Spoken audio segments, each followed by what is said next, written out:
Fine. Now the first question says, बड़ा simple है. आई will सी कौन सबसे पहले बताएगा. ठीक है, नेम बोल दीजिएगा अपना. ए मेटलिक वायर. और बेटा ये भी आप याद रखिए कि ये क्वेश्चंस आपको ना कॉपी में लिखने हैं, क्योंकि मैं यहाँ जब लिख रहा हूँ तो you should also right this questions in your copies. I will check. A metallic wire of resistance R is cut into. It is very simple question. It is cut into 10 parts, 10 equal parts कह सकते हैं, 10 parts of equal length. Two pieces each are joined in series. Two pieces each are joined in series.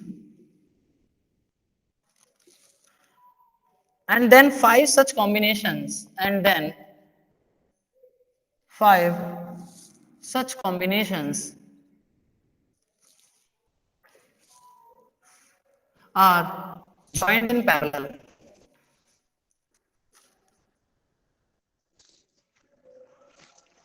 What will be the effective resistance? What will be the effective resistance of the combination? What will be the effective resistance of the combination? Question तो simple है. आप में से सारे बच्चे mostly इस question का answer बता सकते हैं, लेकिन हमको ये क्वेश्चन करना कैसे है, that is the main important thing जो मैं आपको बताना चाहता था. That's why I discuss this question. चलो कोई भी बच्चा बताए what is the answer of this question very fast.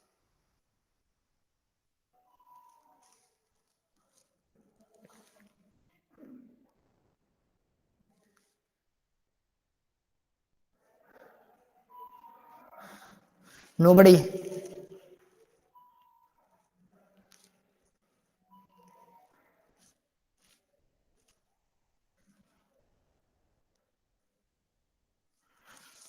Nobody else.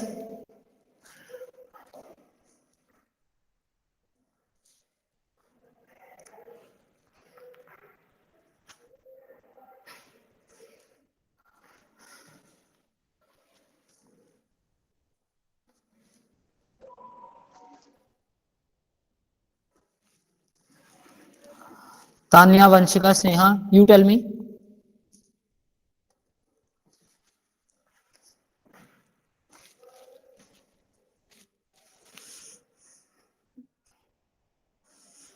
ये कितने सारे बच्चे हैं क्लास में? Nobody is telling the answer.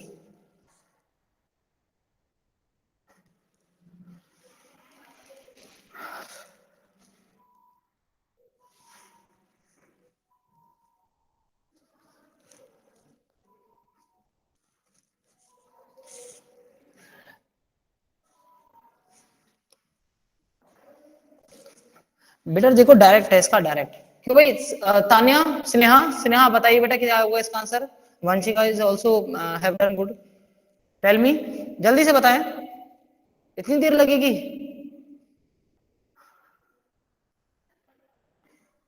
R upon 25 आ रहा है. Good, R upon 25 is the correct answer. और R upon Yes sir, R upon 25. Okay fine. Okay, Tanya का भी सही आंसर. बेटा सबसे सिंपल है कि आपको ये बोला गया है कि इसको ना एक 10 इक्वल पार्ट्स में डिवाइड किया, दो पार्ट्स को सीरीज में जोड़ा और बाकी जो 5 पार्ट्स थे उनको पैरेलल में जोड़ दिया. तो अगर मैं इसका डायरेक्ट निकालूंगा ना तो R upon 25 आ जाएगा. कैसे? आप कहेंगे देखो अपने हर एक इंडिविजुअल पार्ट का resistance R/10 R/10 R/10 R/10 होगा, क्योंकि आपने एक वायर को 10 इक्वल पार्ट में बांटा है. तो मैं इसको ये कह सकता हूँ. आप इसकी लैंग्वेज कैसे लिखोगे, that is most important. The resistance of a wire is directly proportional. The resistance of a wire is directly proportional to the length of the wire. ठीक है.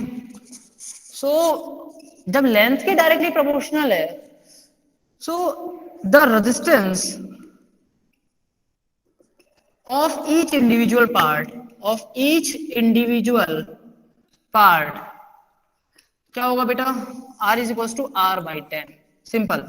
जब आपने लेंथ 10th पार्ट कर दिया लेंथ का, तो जब लेंथ 10th हो गई, 1/10 हो गई, तो आर भी तो 1/10 हो जाएगा। ठीक है, अब उन्होंने ये कहा है कि दो पीसेस लिए और सीरीज में जोड़ दिए, 2 pieces ईच, यानी हर दो टुकड़े सीरीज में जोड़ दिए। तो जब हर दो टुकड़े सीरीज में जोड़ूंगा तो एक और इन सारे कॉम्बिनेशन को, यानी इन्होंने कहा है कि जैसे एक टुकड़ा, ये दूसरा टुकड़ा, ये दोनों सीरीज में, फिर ये एक सीरीज, इस तरीके से आपके पास 5 कॉम्बिनेशन बनेंगे सीरीज सीरीज के, क्योंकि आपके पास 10 रजिस्टर, 1 2 3 4 और 1 5, और फाइनली इनको फिर पैरेलल में जोड़ दिया, इन्होंने ये कहा है। तो मुझसे अब इक्विवेलेंट रेजिस्टेंस पूछा गया है। ठीक है बेटा, सिंपल है। तो हर दो पीसेस को सीरीज सीरीज सीरीज सीरीज और पूरे सेट को आपने, एंड देन 5 सच कॉम्बिनेशंस, जो 5 कॉम्बिनेशन बने 1 2 3 4 5, इन पांचों कॉम्बिनेशन को आपने किसमें जोड़ दिया, पैरेलल में।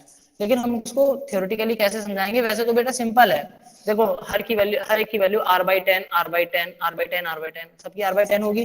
तो देखो इस वाले का रेजिस्टेंस क्या होगा, इस वाले का ये हो जाएगा 2r/10 2r/10 2r/10 2r/10 2r/10, इसका हो गया 2r/10, यानी r/5, एक r/5 r/5 r/5 r/5 r/5, यानी हर एक ब्रांच का r/5 हो गया, क्योंकि ये इस ब्रांच का r/5, इस ब्रांच का r/5, इस ब्रांच का r/5, हर एक ब्रांच का r/5 हो गया, क्योंकि 2r/10 एक r/10 था, 2r/10 यानी r/5। तो मैं r/5 को 5 से डिवाइड करूंगा तो ये r/25 आ गया। ये तो इसका आंसर इस तरीके से मैं डायरेक्ट निकाल सकता था कि एक ब्रांच का r/5 r/5 r/5 और 5, सर स्क्रीन एक बहुत जैसी ब्लर हैं। आ रही है। चलो मैं सही करता हूँ, वो बीच बीच में ऑटो फोकस की वजह से ऐसा हो जाता है। ठीक है, कभी कभी होता है वैसे ऑटो फोकस के चक्कर में। अब इसके, अरे सही कह रहे हो करते हैं इसको।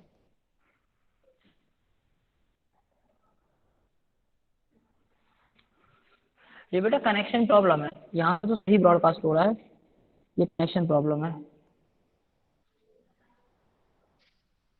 ये कनेक्शन प्रॉब्लम है, मेरे यहाँ से सही ब्रॉडकास्ट है। चलो उसको देखते हैं।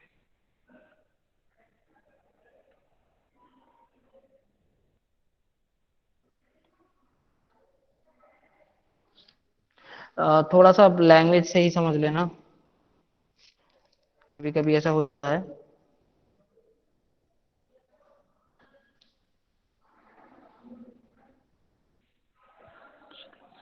चलो मैं इसके बारे में बात कर लूंगा।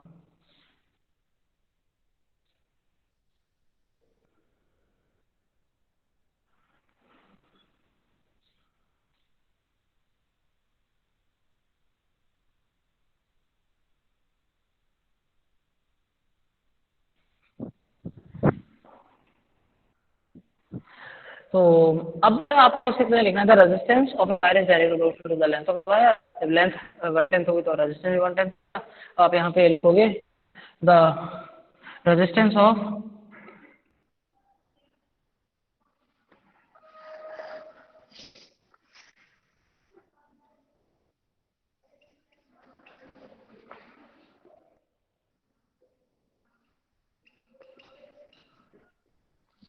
now equivalent resistance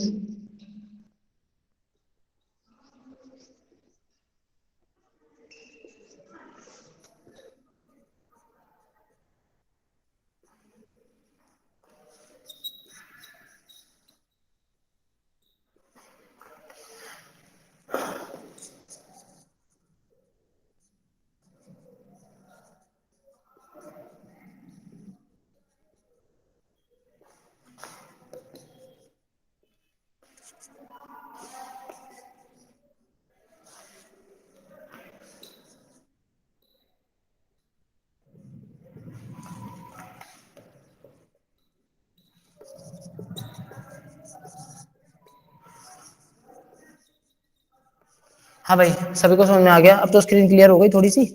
ठीक है ना। तो बेटा आप ना वैसे नहीं करके दिखाओगे यस डायरेक्ट, सर। मैंने अभी डायरेक्ट डायरेक्ट बताया था, डायरेक्ट नहीं करना है। मैंने क्वेश्चन इसलिए लिया था कि आप थ्योरी समझ जाए कि आपको किस हिसाब से बना के लिखना है। बेटा 10th क्लास में क्या होता है, हम जितना उसको इफेक्टिव बनाएंगे क्वेश्चन को, एग्जामिनर हमें पूरे नंबर देने के लिए मजबूर होगा। आपको डायरेक्ट नहीं काटनी है कोई भी क्वेश्चन के आंसर। चलो अगले क्वेश्चन की तरफ आगे बढ़ते हैं। क्वेश्चन लिखूंगा, देखूंगा कौन सबसे पहले आंसर देगा।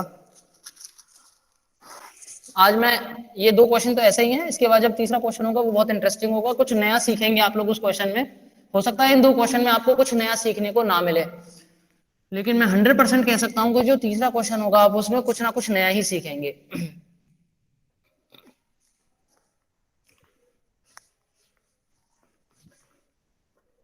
और जिस भी बच्चे के जो क्वेश्चंस हैं वो प्लीज मुझे एक बार आप रिमाइंड करा दीजिए, जो भी आपके क्वेश्चंस थे। चलो ठीक है, आपको ना एक सर्किट दिया हुआ है, in the given circuit diagram 2 resistor wire A and B are connected, same length, same material, same everything is same, but sorry, length of A is greater, length of A is greater than B, and right. So this is my resistor, let us suppose this is my RA, and A wire है मेरे पास, A1 is the ammeter, fine, and this is my second B, you can say this is my A resistor, this is my B resistor, A2 ammeter is connected, right.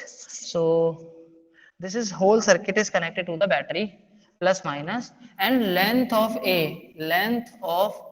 wire A is greater than length of wire B. तो हमसे बोला है, ये given है, given, ठीक है, ये question लिख लेना इस तरीके से, क्वेश्चन 2। अब ये बोला गया है, विच आमीटर A1 या A2 इनमें से कौन सा higher reading of current show करेगा, जल्दी से पता कौन बताएगा। A1 की वैल्यू ज्यादा होगी, A2 की वैल्यू ज्यादा होगी, यानी कि ये वाला रजिस्टर, ये वाला आमीटर ज्यादा करंट शो करेगा, ये वाला करंट आमीटर ज्यादा करंट शो करेगा, विद रीजन देना आंसर दो। कौन देखता है, देखता हूँ कौन सर बताता ए। है, कौन सा वायर, A1 या A2, कौन सा अमीटर ज्यादा करंट को शो करेगा, लिख देता हूँ। अरे A1 या A2, which wire, which sir A ammeter, two. क्यों, यस सर ए टू। क्यों सर क्योंकि आर इनवर्सली प्रोपोर्शनल होता है आई से। बेटा, आर इनवर्सली प्रोपोर्शनल होता है आई से, sir because its resistance is less than A1। ठीक है, good, will indicate higher reading, higher reading for current, ये ऐसा आता है, और इसमें ये भी पूछ सकता है गिव रीजन, ठीक है। तो देखो यहाँ पे ना आपको ये बात कहनी है कि R is equals to V upon I, ठीक है बेटा। अगर V कांस्टेंट है, आपको ये बोलना है, तब तो सर R इनवर्सली प्रोपोर्शनल होगा I के, V कांस्टेंट है, ठीक है। और आपका जो R है ये डायरेक्टली प्रोपोर्शनल है किसके, लेंथ के। तो in case of A the length is greater, so resistance of A is greater, hence current for A is inversely proportional to RA, it is greater, hence it is lesser, ठीक है। तो बेटा ये direct समझ गए ना आप लोग, इसको आप ऐसे लिखोगे कि R is to V upon I, R is inversely proportional to I, यदि वी कांस्टेंट है, अगर वी कांस्टेंट है, अगर मेरी वॉइस थोड़ी कम आ रही है तो प्लीज मुझे बता देना अनम्यूट करके। R is inversely proportional to I, R is directly proportional to L, L ज्यादा है ए का, आर ज्यादा है ए का, ए का आर ज्यादा है तो आई ए का कम है, जब आई कम है तो ये कम करंट शो करेगा, ये ज्यादा करंट शो करेगा। तो यहाँ पे आप लिख से पूरा लैंग्वेज बना के लिखोगे जो मैंने आपको बोला, since the length of the resistance wire is less greater, so its resistance is greater, greater the resistance, lesser is the current flowing through it, hence A2 will show higher reading than A1, right? So A2 is the answer. Comment करके बताओ समझ में नहीं आया। Sir screen बहुत थोड़ा blur आ speed रही से है बेटा, सर, कुछ स्क्रीन दिख ब्लर नहीं हो रहा। रही। हाँ मैं वही बात आपसे कह रहा हूँ, आज थोड़ा स्पीड में फर्क है, लेकिन ये 1 या 2 मिनट बाद, 1 या 2 मिनट बाद स्क्रीन मेरी सही हो जाएगी। आपने पहले क्वेश्चन लिया होगा तो वहां से आपको समझ में आ जाएगा, मैं इस क्वेश्चन को रिमूव नहीं करूंगा, चिंता मत करिए, जब तक स्क्रीन क्लियर नहीं होती। ये क्वेश्चन लिख लिया था, आगे बढ़े। चलो स्क्रीन अभी क्लियर नहीं हुई,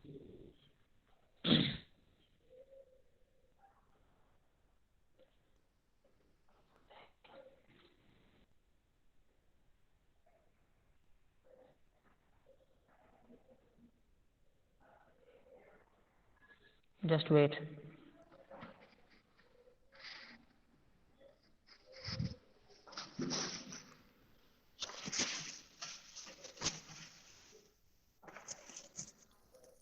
चलो ठीक है बेटा, अब थोड़ा बहुत तो स्क्रीन क्लियर है, इसी से आप लोग लिख लीजिएगा थोड़ा सा, यस सर, आगे क्लियर है। क्वेश्चन की तरफ बढ़ते Yes, हैं। sir. ठीक है।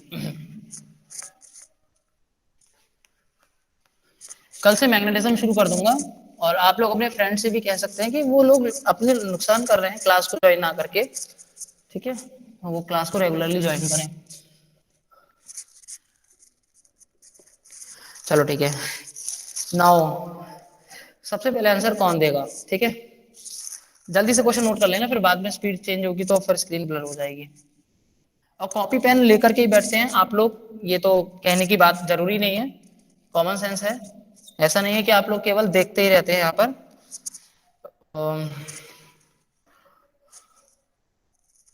आई will see who will give the answer first.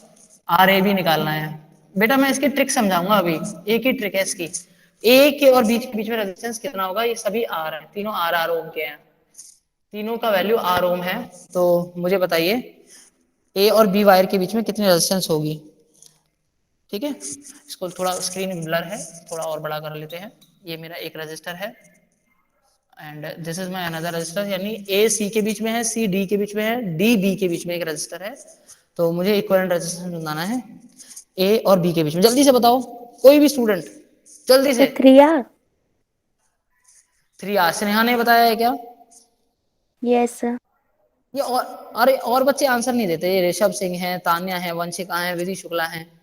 बेटा इसका आंसर होगा आर अपॉन 3। ये एक यूनिक क्वेश्चन था, पता नहीं कैसे रह गया आप लोगों को समझाए बिना। देखो इसमें ना हमको एक चीज याद रखनी है, इसमें ना कितने जंक्शन है वो आप देखिए।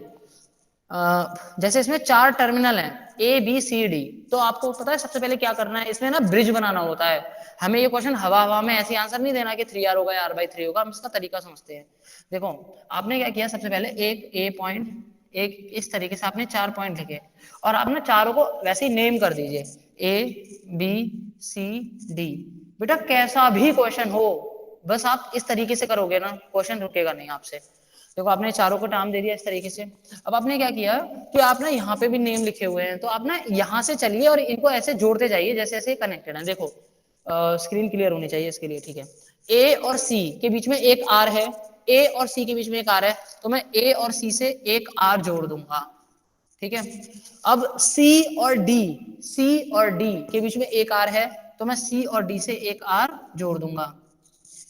डी और बी के बीच में एक आर है, तो बच्चों मैं डी और बी के बीच में एक आर जोड़ूंगा, लेकिन यहाँ हमको एक प्रॉब्लम आ रही है कि हम ना डायरेक्टली नहीं जोड़ पाएंगे, हमको ऐसे ही जोड़ना पड़ेगा। चलो अभी हम इसको होल्ड करते हैं। ए और D directly shorted to each other है, ए और D directly shorted to each other, यानी ये दोनों ऐसे शॉर्ट कर दिए मैंने, ये दोनों शॉर्ट कर दिए, ठीक है ना। और मैंने क्या किया, ए और डी डायरेक्टली शॉर्ट कर दूं, ए और डी डायरेक्टली शॉर्ट कर सकता हूं, सी और बी को मैं शॉर्ट कर सकता हूं, तो मैंने सी और बी को भी शॉर्ट कर दिया, सी और बी को भी शॉर्ट कर दिया। अब क्या रह गया भाई, कुछ रह अगर है क्या हमारा टर्मिनल, नहीं तो और मेरा डी और बी के बीच में एक ऐसे रजिस्टर है, डी और बी के बीच में एक आर बचा हुआ था, ठीक है ना। किसी को कोई दिक्कत, किसी को कोई दिक्कत नहीं ना, ठीक है। No, sir. बेटा यहाँ यहाँ आपको ना एक बात और याद सर रखनी ये है, आपने इसका बी और सी डायरेक्ट शॉर्ट फंडा भी। कैसे करा है? बी और सी शॉर्ट कैसे किया है बेटा, बी और सी शॉर्ट है, देखो बी और सी एक ही टर्मिनल है, बी और सी एक ही टर्मिनल है, बी और सी एक ही टर्मिनल है, तो मैंने यहाँ बी और सी को शॉर्ट कर दिया। अब ना मैं ये नहीं कहूंगा कि ये वाला रजिस्टर है बी से कनेक्ट है, मैं इसको ये कह सकता हूँ कि ये सी से कनेक्टेड है, मैं ये कहूंगा ही नहीं, क्योंकि जब ये शॉर्टेड है तो मैं ये कहूंगा ना कि ये डी से कनेक्टेड है, आर, ठीक है ना। और ये सी वाला टर्मिनल नहीं है, मुझे ये बी वाला टर्मिनल है, तो मुझे इन दोनों टर्मिनल के बीच में रेजिस्टेंस निकालना है, तीनों पैरेलल में होगा, R/3 इसका direct answer, R/3 direct answer आ गया। Okay sir, thank you.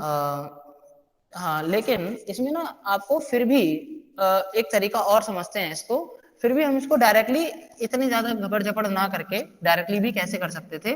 देखो अगर ज्यादा कॉम्प्लेक्स सर्किट है तो आप क्या करोगे, ABCD 4 पॉइंट मानोगे, और जैसे जैसे यहाँ कनेक्शन बने हुए वैसे वैसे कनेक्शन बना दोगे, जो शॉर्टेड है उसे शॉर्ट कर दोगे, आपको फाइनली डायरेक्ट वो या तो सीरीज में पैरेलल में कॉम्बिनेशन बन के आ जाएगा। यहाँ हम पता है क्या करेंगे,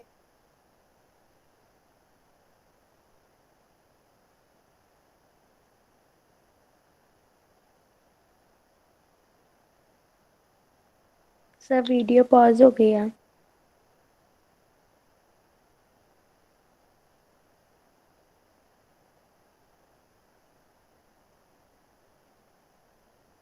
यू जस्ट डोंट वरी, मैं इसके लिए बहुत जल्दी से जल्दी बात करूंगा सर से और कोशिश करूंगा कि ये प्रॉब्लम जल्दी से रिजॉल्व हो जाए। Just wait for second. आज ही थोड़ा सा प्रॉब्लम हो रहा है कनेक्शन।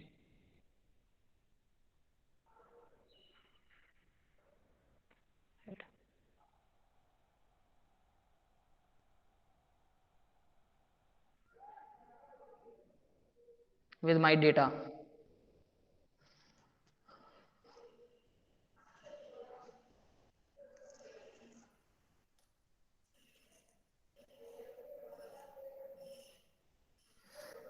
चलो ठीक है, अभी मेरे डेटा से चल रहा है, मुझे नहीं लगता कि वीडियो कहीं रुकेगी। चलो ठीक है, अब बेटा जरा रुकती है तो बताना, ठीक है। Now everything is fine. Yes, sir. Yes, sir. Fine. Yes, sir. अब बेटा ओके गुड, ए सी के बीच में एक जोड़ दो। अब मैं सी नहीं कहूंगा इस टर्मिनल को, शॉर्ट ट्रिक समझ लो भाई, सी नहीं कहूंगा, मैं बी कहूंगा, क्योंकि सी और बी एक ही है, तो मैंने ए और बी के बीच में एक जोड़ दिया। बेटा ए और सी के बीच में एक जोड़ना था ये, तो मैं सी नहीं कहूंगा, मैं सी की जगह बी ही कहूंगा, मतलब सी को बी कह दिया, ए और सी के बीच में, बी के बीच में एक जोड़ दिया। सी और डी के बीच में नहीं बोला है, बी और डी के बीच में एक जोड़ना है, बी और डी। अब डी नहीं है, सर आपकी ए वॉइस है, कट रही है। तो फिर एक और जोड़ दिया इस तरीके। नहीं अभी कटेगी, चलो ठीक है, अब नहीं कटेगी। और फिर फाइनली डी और बी, डी नहीं ए टर्मिनल है और वो बी के बीच में जोड़ दिया, तो बेटा ये आर आर आर आर कौन 3 हो गया। अगर आप ऐसे कहीं रुकते हैं मान लीजिए, तो आप क्या कर सकते हैं कि जो पहले तरीका बताया था उस तरीके से भी आप कर सकते हैं, और नहीं तो ये जो मेथड है इससे भी कर सकते हैं। भाई अब तो स्पीड एकदम सही आ रही है, वो ना वॉइस कटने का हिसाब है ना कुछ है। बताओ भाई Sneha and all of you, Yes, is sir. Any problem, Clear. Is there? No, sir. हाँ अब नहीं प्रॉब्लम No, होगी। sir. No sir. Fine fine, ठीक है, दैट्स ग्रेट। चलो ठीक है, नेक्स्ट क्वेश्चन बता दो, देखता हूँ कौन आंसर देगा सबसे पहले। चलो ठीक है, इसको रब करके आगे बढ़ते हैं। आप सभी ने लिख लिया होगा ये क्वेश्चन, आई होप।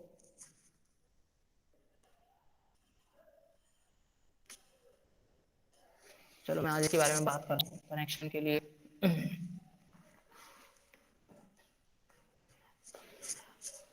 अगर बेटा प्रॉब्लम होगा ना ज्यादा, तो मैं रिकॉर्डिंग डाल दूंगा और आप लोग फिर किसी दिन डाउट सेशन रख लेंगे, उसमें पूछ सकते हैं। क्वेश्चन आप लोग सुन लीजिए। दो स्टूडेंट्स हैं, वो एक्सपेरिमेंट परफॉर्म करते हैं सीरीज ऑफ पैरेलल कॉम्बिनेशन में दो रजिस्टर का R1 R2। मतलब उसके पास ना दो रजिस्टर थे, एक रजिस्टर था R1, एक रजिस्टर था R2। उसने क्या किया, दोनों रजिस्टर को सीरीज में जोड़ा और फिर दोनों रजिस्टर को पैरेलल जोड़ा, और सीरीज में जोड़ने के बाद और पैरेलल में जोड़ने के बाद उसने क्या किया, ग्राफ प्लॉट किए।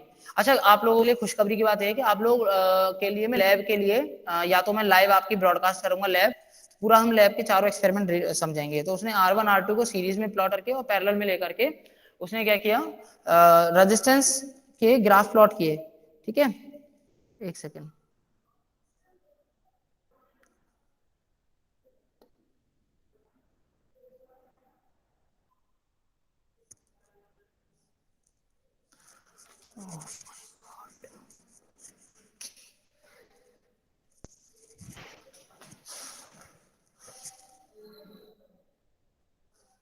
तो ग्राफ प्लॉट करने के बाद उसने क्या किया, और ये बोला गया कि भाई इनमें से कौन से ग्राफ सही हैं, कौन से ग्राफ गलत हैं। अगर ये मेरा करंट है एक्स एक्सिस पर, वाई एक्सिस पर मेरा वोल्टेज है, तो ये वाला उसने बताया था कि ये वाला ग्राफ तो उसका पैरेलल के लिए आया था, और ये वाला जो उसका कर्व आया था ये सीरीज के लिए आया था। ये ए प्लॉट है। बी प्लॉट में ये बताया कि अब ये बताना है कि कौन सा सही है, दोनों सही है या एक ही सही है ना, विद रीजन बताना है। ये आई है वाई एक्सिस पर, ये उसने बताया ये सीरीज के लिए प्लॉट किया, और ये उसने पैरेलल के लिए प्लॉट किया। तो आपको ये बताना है कि इनमें से कौन सा प्लॉट सही है, कौन सा गलत है। Please tell me, who will tell the first, और बोथ आर करेक्ट।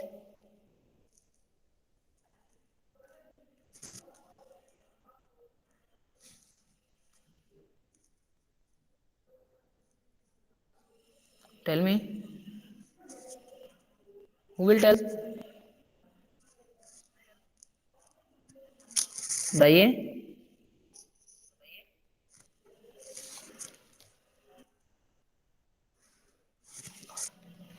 बेटा इसका ना फंडा है, आप लोग ना सीरीज पैरेलल तो बाद में समझेंगे, आप ग्राफ समझ लीजिए, ग्राफ हम लोग कैसे प्लॉट करते हैं। देखो जैसे आप लोग जब ओम्स लॉ का एक्सपेरिमेंट जब करते हैं ना, ओम्स लॉ का जो एक्सपेरिमेंट करते हैं, तो उसमें हमको क्या करना होता है, वी और आई के बीच में ग्राफ प्लॉट करना होता है। मान लो अगर मैंने क्या किया, मैंने आई को एक्स एक्सिस पे रखा, आई को एक्स एक्सिस पे रखा, वाई को, और मैंने वाई एक्सिस पर वोल्टेज को रखा, ठीक है, आई को इस पर और वाई को इस पर, तो और कुछ ग्राफ लीनियर निकल के आना चाहिए। तो बेटा जो ग्राफ का जो स्लोप होता है ना, जो ग्राफ का स्लोप होता है, वो ग्राफ का स्लोप हमको रेजिस्टेंस देता है, ग्राफ का स्लोप हमको रेजिस्टेंस देता है। जैसे मान लो मैं इस ग्राफ का स्लोप निकालूं थीटा, तो ये क्या होगा, theta is equal to D Y upon D X, या फिर आप कह सकते हैं टेन थीटा क्या होगा, this value upon this value, और इस वैल्यू पर क्या है, यहाँ पर मेरा वोल्टेज है V और एक्स एक्सिस पे मेरा करंट है I। और बेटा इसका स्लोप क्या होगा, tan theta is equal to slope होता है ना V अपॉन आई, और सर ये रेजिस्टेंस के बराबर ही होता है। इसका मतलब जो वी आई कर्व होते हैं ना, जो वी आई ग्राफ होते हैं, उसका स्लोप हमको रेजिस्टेंस देता है, वी आई ग्राफ का स्लोप हमको रेजिस्टेंस देता है। तो हम ना यहाँ स्लोप निकालेंगे, स्लोप, स्लोप जिसका ज्यादा होगा उसका रेजिस्टेंस ज्यादा होगा, स्लोप जिसका कम होगा उसका रेजिस्टेंस कम होगा। तो बेटा जल्दी से बताओ, पहले वाले ग्राफ में किसका स्लोप ज्यादा है, किसका स्लोप कम है, एक सेकंड का आंसर है। लेकिन स्लोप निकालते हुए याद रखना कि एक्स एक्सिस पे करंट लिया है, वाई एक्सिस पर वोल्टेज लिया है, तब तो हम वी अपॉन आई डायरेक्ट कह सकते हैं। पर अगर v यहाँ पे लेंगे, i यहाँ पे लेंगे, तो उल्टा हो जाएगा। जल्दी से बताओ कोई भी बच्चा। अरे इस वाली फिगर में देखो, करंट इस एक्सिस पर है, वाई एक्सिस पर वोल्टेज। अगर मैं इसका स्लोप निकालूं, थीटा वन निकालूं, तो this value upon this value होगा स्लोप। इस वैल्यू पर क्या है, v1 है अपॉन i, राइट। और मैं इसी i से इसका स्लोप निकालता हूं, तो यहाँ पर v ज्यादा है, v2 ज्यादा है, v1 छोटा है। तो बेटा पहले वाले के लिए theta one theta two, theta one क्या है, r1 निकलेगा v1 अपॉन i, r2 क्या है, v2 upon i। Same current के लिए v2 की वैल्यू ज्यादा है तो r2 ज्यादा होगा, v1 की वैल्यू कम है, r1 की वैल्यू कम होगी। यानी कि सर थीटा टू ज्यादा है, इसका स्लोप ज्यादा है, v अपॉन i होता है, रेजिस्टेंस ज्यादा है तो। और सर सीरीज में रेजिस्टेंस ज्यादा होनी चाहिए, पैरेलल में रेजिस्टेंस कम होता है। दो रेजिस्टर को सीरीज में जोड़ेंगे तो इक्विवेलेंट रेजिस्टेंस दोनों के समेशन के बराबर होता है, और पैरेलल में क्या होगा, दोनों से भी कम होगा। अगर आपने 5 और 10 के इस पैरेलल में जोड़े हैं तो नेट जो रेजिस्टेंस होगा ना, वो 5 से कम होगा, और अगर आपने सीरीज में जोड़े हैं तो 10 से ज्यादा होगा, ठीक है ना। तो पहले वाला फिगर उसका उनका सही है, इसमें कोई भी कमी नहीं थी। हाँ भाई बताओ जल्दी से।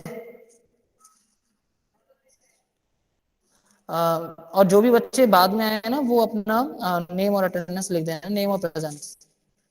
बेटा पहले वाले फिगर में ग्राफ उसने सही बनाया है, हमारा ये आंसर है, द ग्राफ इज करेक्ट, क्योंकि स्लोप ज्यादा है, रेजिस्टेंस ज्यादा है, रेजिस्टेंस ज्यादा है सर, सीरीज का रेजिस्टेंस ज्यादा होता है, पैरेलल का रेजिस्टेंस कम होता है, तो पैरेलल का स्लोप कम है, इसलिए इसका रेजिस्टेंस भी कम है। जल्दी से बताइए कमेंट करके, बोल करके, सभी को समझ में आया नहीं आया, जल्दी से। Yes, sir. ठीक है फाइन, Yes, sir. फाइन। बेटा दूसरे वाले का बताओ, दूसरा वाला क्या उसने सही ड्रॉ किया है, गलत ड्रॉ किया है? क्या दूसरा फिगर सही है, गलत है कुछ?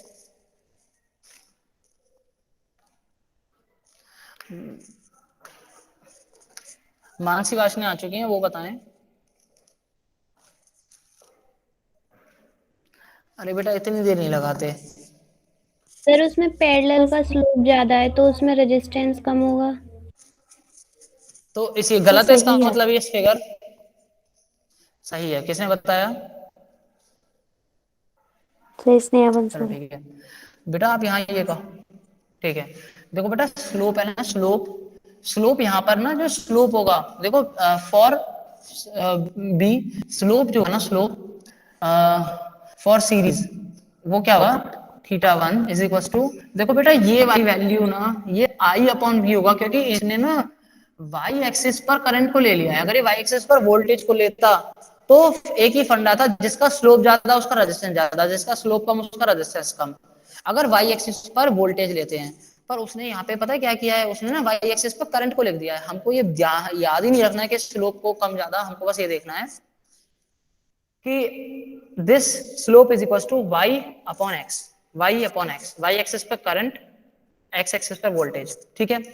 तो current upon I one upon V, और मैं इतने ही वैल्यू के लिए अगर पैरेलल का देखूं तो मुझे आई की वैल्यू ज्यादा दिखेगी ना, आई टू ज्यादा है, ठीक है। थीटा टू अगर मैं कैलकुलेट करूंगा तो मेरा आई 2/V, वोल्टेज मेरा सेम है।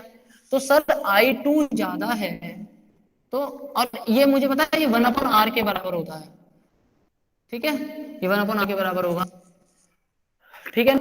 अगर आपको वाई एक्स पर करंट दे दे तो इसका स्लोप का इनवर्स रेजिस्टेंस के बराबर होता है। आपको ये समझ में आया होगा कि अगर वाई एक्सिस पर करंट की जगह वोल्टेज की जगह करंट दे दे तो इसका स्लोप जो होगा वो रेजिस्टेंस के इनवर्स के बराबर होगा। अब बेटा आप मुझे ये बताओ कि स्लोप किसका ज्यादा है? सर स्लोप पैरेलल का ज्यादा है। जब पैरेलल का स्लोप ज्यादा है तो पैरेलल का रेजिस्टेंस कैसा होगा यहाँ पे, मतलब इस कर्व से रेजिस्टेंस कम आएगा क्योंकि इस स्लोप का इनवर्स रेजिस्टेंस के बराबर है। यहाँ पे स्लोप रेजिस्टेंस के बराबर था, यहाँ इनवर्स के बराबर है। तो सर ये वैल्यू कम है तो पैरेलल में कम होती है, यहाँ वैल्यू ज्यादा आएगी। तो ये slope is lesser 1/R1 is lesser 1/R1 is lesser, तो R1 इज ग्रेटर, यानी रेजिस्टेंस सीरीज के केस में रेजिस्टेंस ज्यादा हुआ। तो बेटा आपको ये ग्राफ समझ में आ गए प्लॉट करना? जल्दी से बताइए सभी बच्चे। आज के लिए बस इतना ही रख लें, कल से शुरू करें या और क्वेश्चंस आप चाहते हैं डिस्कस करना? 1-2 क्वेश्चंस और जल्दी बताओ।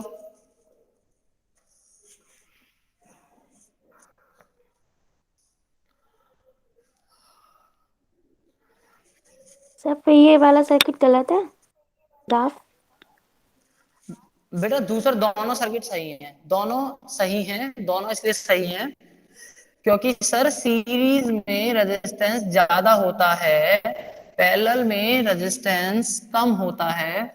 सर इसकी स्लोप कम है और स्लोप कम है ना तो इसका रेजिस्टेंस ज्यादा है, क्योंकि यहाँ पर जो स्लोप है ना उसका इनवर्स लेना है। इनवर्स कब ले रहे हैं? जब वाई एक्सिस पे करंट हो। बेटा आपको कुछ भी नहीं आ रहा दिमाग में, सब कुछ भूल गए आप, मान लो आप भूल गए, तो आपको इतना तो पता है कि करंट के इनवर्सली प्रोपोर्शनल रेजिस्टेंस, इतना तो पता है ना। आप भूल गए, मान लो आपने कोई भी एक पॉइंट पकड़ लिया, उस पॉइंट से परपेंडिकुलर ड्रॉ किया एक्स एक्सिस और वाई एक्सिस पर, मैंने ठीक है साहब परपेंडिकुलर ड्रॉ कर लिया, ये मेरा I1 आ गया, ये मेरा V आ गया। फिर मैंने ये इसी पॉइंट से दूसरे वाले ग्राफ पे परपेंडिकुलर ड्रॉ किया एक्स एक्सिस पर वाई एक्सिस पर। सर I2 ज्यादा है I1 कम है, I2 ज्यादा है I1 कम है, I2 ज्यादा है तो सर R2 कम होगा। बेटा इनवर्सली प्रोपोर्शनल, जस्ट अभी आपने मुझे बताया ना कि रेजिस्टेंस करंट के इनवर्सली प्रोपोर्शनल है, तो आप जैसे वहां देख रहे हैं ना I2 ज्यादा है, अब मुझे तो बस ये लेना है ना वाई एक्सिस पे क्या है, तो I2 ज्यादा है तो R2 कम होगा, R2 में इसका मतलब पैरेलल में तो कम होगा, ये कम होगा, इसका मतलब ठीक बनाया नहीं ग्राफ, कोई गलती है ही नहीं। अगर आपको क्वेश्चन में कुछ इस तरीके से दे, आपको वाई एक्सिस पर वोल्टेज दे दे और एक्स एक्सिस पर करंट दे दे और ये कहे कि अब बताओ ये ए वायर है ये बी वायर है, ए का रेजिस्टेंस ज्यादा है बी का रेजिस्टेंस, जल्दी से कमेंट करके बताओ ए का रेजिस्टेंस ज्यादा है बी का रेजिस्टेंस ज्यादा है, जल्दी से। ये रब कर रहा हूं मैं सारा, क्योंकि आप कैसे बताओगे सर, जिसका करंट जिसके लिए कम होगा उसके लिए रेजिस्टेंस ज्यादा होगा। अब बेटा वाई एक्सिस पर ना वोल्टेज लिखा है, तो इसका जिसका जितना बड़ा स्लोप होगा उसका उतना बड़ा रेजिस्टेंस होगा। आपको याद नहीं करना, कंफ्यूज हो जाओगे। बहुत सारे बच्चे तो क्लास में ऐसे हैं जिनको नहीं समझ में आ रहा होगा, तो बेटा वो क्या करना, देखो वो क्या करोगे, एक पॉइंट पढ़ लो, ये वाला ने पॉइंट पढ़ लिया, मैंने इस पॉइंट से एक्स एक्सिस पर परपेंडिकुलर ड्रॉ किया, वाई एक्सिस पर परपेंडिकुलर ड्रॉ किया। वाई एक्सिस पर क्या है वोल्टेज, तो मैंने यहाँ लिख दिया V1 है, एक्स एक्सिस पे क्या करंट, तो मैंने I दिया। मैंने इसी पॉइंट से दूसरे वाले ग्राफ पे परपेंडिकुलर ड्रॉ एक्स एक्सिस पर, मैंने कहा भाई V2 तो बहुत बड़ा है, ये V2 तो बहुत बड़ा है, V1 की वैल्यू बहुत छोटी है, करंट की वैल्यू लेकिन उतनी ही है दोनों के लिए। अच्छा, तो मैंने कहा भाई ये बताओ RA क्या होगा, आपने कहा सर RA V2/I, I2 नहीं लिख रहा, RB क्या होगा, आपने कहा सर V1/I। अब बेटा सिंपल सी बात है, V1 बड़ा है V2 बड़ा है, सर V2 बड़ा है, जब V2 बड़ा है तो RA बड़ा होगा, V1 छोटा है तो RB छोटा होगा, V1 छोटा है इसके लिए रेजिस्टेंस छोटा होगा, उसके लिए वोल्टेज बड़ा है तो उसके लिए रेजिस्टेंस बड़ा होगा। सभी को समझ में आ गया? अब मुझे सभी का कमेंट चाहिए। Yes sir. Yes sir. चलो ठीक है, आधे बच्चे गायब हो गए,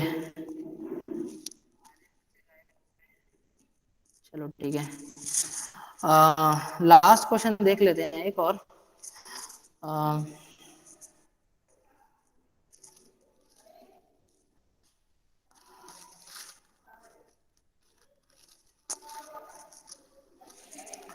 देखो क्वेश्चन क्या है, बस मैं आपको एक वैसी लैंग्वेज बता देता हूँ। पेपर में आपसे कहेगा कि एक 6 वोल्ट की बैटरी है, एक रेहोस्टेट है, एक आमीटर है, एक वोल्ट मीटर है और एक स्विच है।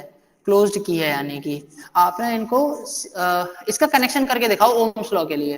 तो बेटा आपको बस कनेक्शन करना आना चाहिए, या पेपर में आपसे क्या कहेगा, 2 3 4 सर्किट बना के दे देगा और कहेगा कि इनमें से कौन सा सर्किट ओम्स लॉ का करेक्ट सर्किट है। जैसे मैं आपको कोई भी सर्किट बना के देता हूँ, मान लो एक, जैसे मैंने कल भी इस टाइप का क्वेश्चन डिस्कस किया था, मैं फिर से लास्ट बार इसको बता देता हूँ कि देखो आपको ये सर्किट कैसे बनाने होते हैं।